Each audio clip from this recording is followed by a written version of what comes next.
আসসালামু আলাইকুম। আমরা আলোচনা করতে যাচ্ছি আমাদের ক্লাস 6 এর চ্যাপ্টার 6 এর যেই চ্যাপ্টারটি রয়েছে, মূলত জিওমেট্রির বেসিক নলেজগুলোকে যদি আমরা কেউ ক্লিয়ার করতে চাই, তাহলে এই বেসিক নলেজগুলোকে ক্লিয়ার করার জন্য আমাদের এই চ্যাপ্টার 6টি খুব ইম্পর্টেন্ট একটি চ্যাপ্টার। যে চ্যাপ্টারটির নামটাই আসলে হচ্ছে এমনটা, বেসিক কনসেপ্ট অফ জিওমেট্রি, অর্থাৎ জিওমেট্রির যে একদম গোড়ার যেই বেসিক কনসেপ্টগুলো, সেই বেসিক কনসেপ্টগুলো আমরা আমাদের এই অধ্যায়টিতে দেখতে যাচ্ছি। সো আশা করছি সবাই আমরা সকলেই ভালো আছি, সুস্থ আছি। সো আমরা আমাদের ক্লাসগুলো শুরু করতে পারি। এই অধ্যায়টির ভিতরে আমাদের বেশ কয়েকটি জিনিস আসলে না জানলেই নয়। লাইক এমনটা, আমরা আজকে বেশ কিছু বেসিক জিনিস জানতে যাচ্ছি। লাইক এমনটা আপনারা নিশ্চয়ই দেখতে পাচ্ছেন। এক নম্বরে হচ্ছে স্পেস, দুই নম্বরে হচ্ছে সারফেস, তিন নম্বরে হচ্ছে line, point, line segment and ray. আচ্ছা, আমাদের এই বেসিক কনসেপ্টটাকে আমি কয়েকটা ভাগে ডিভাইড করেছি। সো আমরা আমাদের এই পার্টটিতে এই জিনিসগুলো, এই 7টি আইটেম নিয়ে মূলত আলোচনা করতে যাচ্ছি। সো শুরুতেই আমি যেটা নিয়ে আলোচনা করতে যাচ্ছি সেটা হচ্ছে স্পেস। আসলে স্পেস বলতে কি বোঝানো হয় এটা আমরা অলমোস্ট সকলে জানি। স্পেসের বাংলা অর্থটাকে যদি আমরা একটু বিশ্লেষণ করি, যেটাকে বলা হয় আসলে স্থান। এখন স্থানটা আসলে কি, স্পেসটা আসলে কি? কোনো একটি অবজেক্টকে বা কোনো একটি সাবস্টেন্সকে আমি একটি জায়গায় যদি রাখি, তাহলে সেই সাবস্টেন্সটি যতটুকু জায়গা জুড়ে থাকবে বা সেই সাবস্টেন্সটি যেই জায়গাটার উপরে আসলে থাকবে, সেই জায়গাটাকে আসলে আমরা বলতে পারি হচ্ছে স্পেস। ওকে, সো আমরা অলরেডি বুঝতে পারলাম যে স্পেসটা আসলে কি। একটা অবজেক্টকে আমরা কোনো একটি জায়গা জুড়ে রাখলে যে যতটুকু জায়গা জুড়ে সেই অবজেক্টটা থাকবে, সেই জায়গাটাকে আসলে আমরা বলতে পারি স্পেস। এবার চলে আসি আমরা সারফেস। তো সারফেস বুঝতে গেলে আমাদেরকে আগে আরো একটি জিনিস আসলে বুঝে নিতে হবে। সেটি হচ্ছে এমনটা, একটা সলিড বডি, একটা সলিড বডি। এখন সলিড বডি বলতে মূলত আসলে আমরা কি মিন করছি? সলিড বডি, যেটাকে আমরা আসলে বাংলায় বলে থাকি ঘনবস্তু, এটাকে আসলে বাংলায় বলা হয়ে থাকে ঘনবস্তু। যেই জিনিসটার বা যে অবজেক্টটার তিনটা জিনিস থাকে, লাইক লেন্থ থাকবে, ব্রেথ থাকবে এবং হাইট থাকবে। তিনটা জিনিস থাকলে সেই জিনিসটাকে কিন্তু আমরা আসলে বলতে পারি সেটা একটা সলিড বডি। আমরা যদি এক্সাম্পল দিই, এক্সাম্পল সহকারে আমরা বলতে পারছি এমনটা, একটা ব্রিক।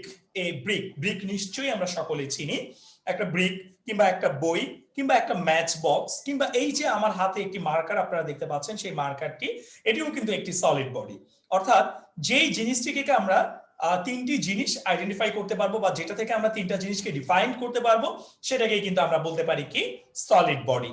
সো আমি যদি বলি আপনাদেরকে যে এই যে আমার হাতে আপনারা দেখতে পাচ্ছেন একটি বই দেখতে পাচ্ছি আমরা, এই বইটি আসলে একটি সলিড বডি। কেন এই বইটি সলিড বডি? এটার কিন্তু বেশ কয়েকটি সাইড আছে। এটার একটি লেন্থ আছে, একটি ব্রেথ আছে এবং একটি হাইট আছে। অর্থাৎ বইটা কতটুকু উঁচু কিংবা বইটা লম্বায় কতটুকু কিংবা বইটার পাশে কতটুকু, এর কিন্তু তিনটা জিনিসই আমরা দেখতে পাচ্ছি। তাহলে যেই জিনিসগুলো এমন ভাবে তিনটা জিনিসকে ডিফাইন করা যাবে, যে জিনিসগুলো থেকে বা যে বডিগুলো থেকে বা যেই অবজেক্টগুলো থেকে, সেই অবজেক্টগুলোকে আমরা বলে ফেলতে পারি সলিড বডি। এরপরে চলে আসি আমরা সারফেস।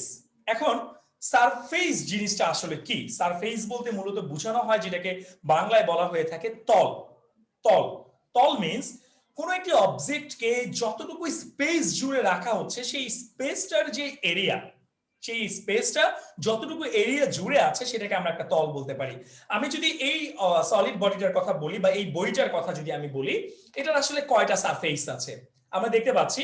এই বইটার একটা ফ্রন্ট সাইড আছে, এই বইটার একটা ব্যাক সাইড আছে, এটার রাইট সাইডে একটি সাইড আছে, লেফটে একটি সাইড আছে, এটার অ্যাভোভে একটি সাইড আছে এবং এটার নিচে কিন্তু একটি সাইড আছে। অর্থাৎ আমি যদি এটার কয়টি সারফেস আছে আপনাদেরকে প্রশ্ন করি, আপনারা খুব সহজেই বলে ফেলতে পারবেন। এটার কিন্তু সারফেস আছে টোটাল 6টি, সামনে, পিছে, উপরে, নিচে, ডানে, বামে। সো এই যে সামনের যে অংশটুকু, যে পার্টটুকু, এই টোটাল পার্টটুকুকেই আমরা বলতে পারি এটা একটা সারফেস। এই যতটুকু জায়গা আমরা দেখতে পাচ্ছি, এই টোটাল জায়গাটাকে বা টোটাল স্পেসটাকে, এই টোটাল স্পেসটাকে আমরা বলতে পারি এটা একটা সারফেস। সো এটার সারফেস কয়টা পেলাম আমরা? 6টা পেলাম। সো সলিড বডি নিয়ে যে আমরা কথা বলছিলাম, সলিড বডিটা আসলে কিন্তু বেশ কিছু সলিড বডির কিন্তু ম্যাক্সিমাম সলিড বডির কিন্তু সারফেস থাকে 6টা। লাইক আমি যদি ব্রিকের কথা বলি, ব্রিকের সারফেস কয়টা? ব্রিক মানে হচ্ছে ইট, ইটের সারফেস হচ্ছে কিন্তু 6টা। সিমিলারলি একটা বইকে যদি আমরা কম্পেয়ার করি, একটা বইয়েরও কিন্তু সারফেস পাচ্ছি কয়টা আমরা? 6টা পাচ্ছি। কিংবা আমি যদি বলি একটা ম্যাচ বক্স, সেই ম্যাচ বক্সেরও কিন্তু সারফেস পাচ্ছি আমরা কয়টা? 6টা। অলরাইট। সো এই জিনিসগুলি হচ্ছে কিন্তু অলরেডি আমরা বুঝে ফেললাম কোনটাকে স্পেস বলে, কোনটাকে সারফেস বলে, কোনটাকে সলিড বডি বলে। এবার চলে আসতেছে আমরা পরবর্তী টপিকসটা, যেটা হচ্ছে লাইন। আসলে লাইন বলতে কি বোঝানো হয়? আমি যদি আপনাদেরকে সেই সলিড বডিটার কথাই যদি আবার বলি, বা এই বইটার কথাই যদি আমরা বলি, আমরা কিন্তু দেখতে পাচ্ছি যে নিচ থেকে উপরের দিকে একটি এডস আছে। এডস মানে হচ্ছে একটি কিনারা আছে বা একটি প্রান্ত আছে। অর্থাৎ একটি নিচ থেকে উপরের দিকে একটি স্ট্রেট লাইন উঠেছে, আবার ডান দিক থেকে বাম দিকেও কিন্তু একটি স্ট্রেট লাইন উঠেছে, এবং এই যে কর্নার, এই কর্নারটি থেকে উপরের দিকেও কিন্তু একটি স্ট্রেট লাইন উঠেছে। অর্থাৎ এখানে টোটাল কয়টি লাইন দেখতে পাচ্ছ তুমি? 3টি লাইন দেখতে পাচ্ছ, নিচ থেকে উপরে, ডান থেকে বামে, এবং এই কর্নার থেকে উপরের দিকে। অর্থাৎ এই একটি পয়েন্টে 3টি মাথা এসে মিলিত হয়েছে, একটি পয়েন্টে 3টি স্ট্রেট লাইন এসে মিলিত হয়েছে। এই যে প্রত্যেকটি এডস মানে হচ্ছে কিনারা যেটাকে বলি আমরা, এই যে প্রত্যেকটি এডস বা এই যে প্রত্যেকটি কিনারা, এই কিনারাগুলোকেই কিন্তু বলা হয় একটি লাইন। এই কিনারাগুলোকে আমরা মূলত বলে থাকি একটি লাইন। অলরাইট, আশা করছি আমরা লাইনটা বুঝতে পেরেছি। আমরা চাইলে কিন্তু আমাদের মূল বোর্ড বইটি থেকে খুব সুন্দর করে ওখানে ডেফিনিশন গুলো লেখা আছে, আমি আমার মতো করে আপনাদেরকে বেসিক গুলোকে ক্লিয়ার করে দিচ্ছি। আপনারা আপনাদের এই ভিডিওটি করার সাথে সাথে ডেফিনেটলি আমি প্রত্যেককে যেটা রিকোয়েস্ট করব, আমরা প্রত্যেকে অবশ্যই আমাদের মূল বইতে যে চ্যাপ্টার 6 আছে, বেসিক কনসেপ্ট অফ জিওমেট্রি, সেই বইটির ভিতর থেকে খুঁজে খুঁজে আমরা ডেফিনিশন গুলোকে খুব সুন্দর করে নিজেদের মতো করে সাজিয়ে গুছিয়ে এই বেসিক গুলোকে দেখার সাথে সাথে সেই ডেফিনেশন গুলোকে আমরা মেমোরাইজ করে নেওয়ার চেষ্টা করব। অলরাইট, এরপরে চলে যাচ্ছি আমরা পয়েন্টে। পয়েন্ট বলতে আসলে কি বোঝানো হয়? আমরা যদি কলম দ্বারা কিংবা আমরা যদি মার্কার দ্বারা যে কোনো জায়গায় এরকম একটি ফোঁটা দেই, এমন ভাবে যদি একটি ফোঁটা দেই, এই ফোঁটাটিকেই কিন্তু বলা হয় একটি পয়েন্ট। এই ফোঁটাটিকে আমরা বলে থাকি একটি পয়েন্ট। অলরাইট, সো এরপরে যে জিনিসটি আছে সেটা হচ্ছে 3টি জিনিস আসলে পাশাপাশি থাকে। একটি হচ্ছে লাইন, একটি হচ্ছে লাইন সিগমেন্ট, এবং একটি হচ্ছে রে। এই 3টি জিনিসই কিন্তু দেখতে হুবহু সিমিলার। এই 3টি জিনিসই কিন্তু দেখতে হুবহু সিমিলার। সো এই 3টি জিনিসের বেসিকটাকে যদি আমরা এখন থেকে একটু ডিফাইন্ড করে নেই, কোনটাকে আসলে লাইন বলা হয়, কোনটাকে লাইন সিগমেন্ট বলা হয়, কিংবা কোনটাকে রে বলা হয়, তাহলে ইন দ্য নেক্সট টাইম অথবা ভবিষ্যতে আমাদের কখনো কোনো প্রকার প্রবলেম হওয়ার কথা না। অলরাইট, আমরা একটু চলে যাচ্ছি। প্রথম যেটি আছে সেটি হচ্ছে লাইন। লাইন বলতে আসলে কি বোঝানো হয়? 3টি কিন্তু একটি স্ট্রেট লাইন, লাইনটাও একটি স্ট্রেট লাইন, লাইন সিগমেন্টটাও কেও আমি একটি স্ট্রেট লাইন বলবো, কিংবা রেকেও আমি একটি স্ট্রেট লাইন বলবো।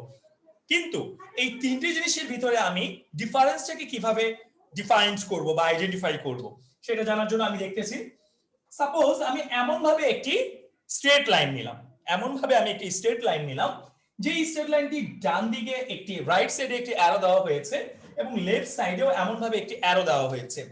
অ্যারো দেওয়ার মানেটা আসলে কি? এই অ্যারো দেওয়া থাকলে আসলে বোঝানো হয় সেটি চলমান, কন্টিনিউয়াস। অর্থাৎ এই স্ট্রেট লাইনটি আমার রাইট সাইডেও কন্টিনিউয়াস, এবং এই স্ট্রেট লাইনটি কিন্তু আমার লেফট সাইডেও কন্টিনিউয়াস। সো যেই স্ট্রেট লাইনটি রাইট সাইড এবং লেফট সাইড বোথ সাইডেই চলমান অবস্থায় থাকে, কন্টিনিউয়াস অবস্থায় থাকে, সেটাকে আমরা বলতে পারি লাইন।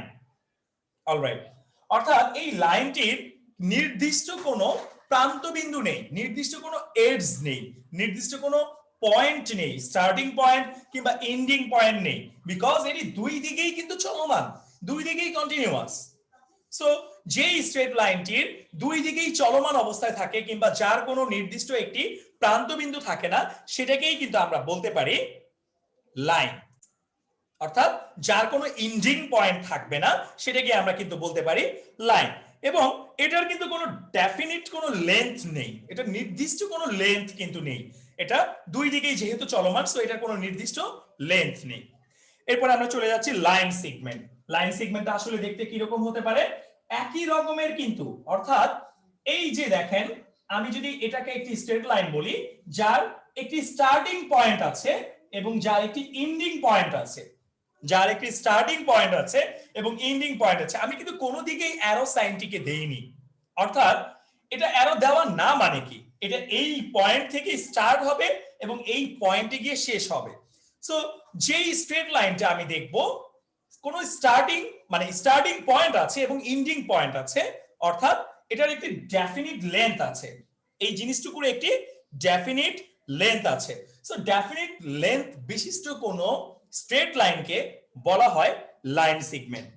অর্থাৎ লাইন সেগমেন্টের অলওয়েজ দুটো এন্ডিং পয়েন্ট থাকে, একটিকে আমরা বলি স্টার্টিং পয়েন্ট এবং একটিকে বলি আমরা এন্ডিং পয়েন্ট। সো এরপরে চলে যাচ্ছে আমরা রেতে। রেটা আসলে কিভাবে আমরা ড্র করতে পারি, আমরা যদি একটু আর্টটা খেয়াল করি, রেটা আমি একদিকে কিন্তু অ্যারো দিয়েছি। কোন দিকে আমি অ্যারো দিয়েছি?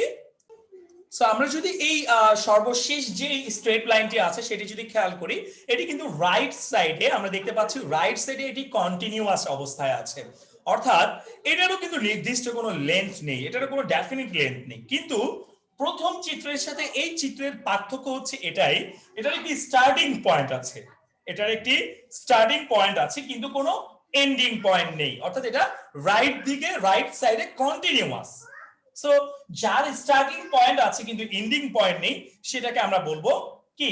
রে। এবং যার স্টার্টিং পয়েন্ট এবং এন্ডিং পয়েন্ট বোথ পয়েন্ট আছে সেটাকে বলবো আমরা লাইন সেগমেন্ট।